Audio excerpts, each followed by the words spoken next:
원내대책회의를 시작하겠습니다. 이재명 대표가 연금개혁안을 처리하기 위한 영수회담을 제안했습니다. 여야 협의도 안 된 사안을 가지고 민주당 안을 정부 안으로 거짓말까지 하면서 국민을 위하는 척, 개혁을 하는 척 하는 위선을 멈춰주시기 바랍니다.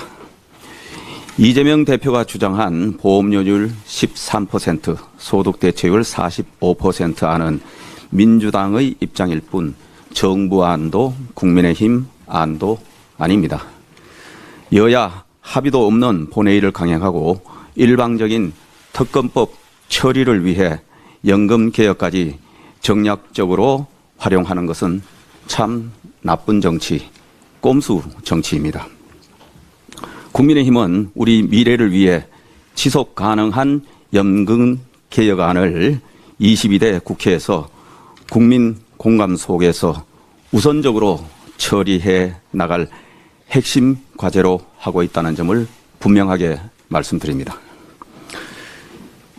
공수처는 1996년 참여연대가 처음 설치 논의를 제기하였고 김대중 전 대통령께서 공직비리수사처의 도입을 주장하였으며 노무현 전 대통령께서도 공수처 설치를 대선 공약으로 내세웠습니다. 결국 2020년 문재인 전 대통령께서 공수처를 설립했습니다.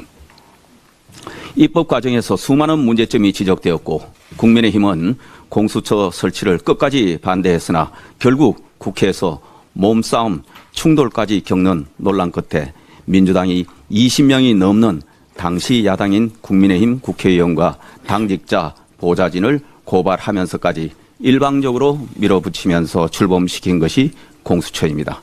그 고발로 인해 아직도 재판이 이어지고 있습니다. 그것이 바로 민주당이 만든 공수처입니다. 이재명 대표는 공수처 도입은 성역 없는 수사를 통해 법 앞에 평등이라는 가치를 실현하기 위한 것이라고 말했습니다. 박찬대 원내대표 역시 공수처 설치는 문재인 대통령의 1호 공약이자 검찰개혁의 핵심이라고 말했습니다. 그렇게 민주당이 당력을 총결집해 신설한 독립수사기구인 공수처를 이제는 못 믿겠다며 특검을 요구하고 나선 것 자체가 민주당의 자기 모순이자 법치를 무시하는 행태입니다. 이제 리더십 공백 사태도 해결됐습니다. 공수처의 영향력을 행사할 수도 없고 대통령 눈치를 살필 이유도 없습니다. 민주당이 주장했던 공수처 설립 취지가 특검을 대신하기 위해 만든다는 것 아니었습니까? 또한 민주당이 주장하는 최상병 특검 법안은 여러 독소 조항이 있습니다.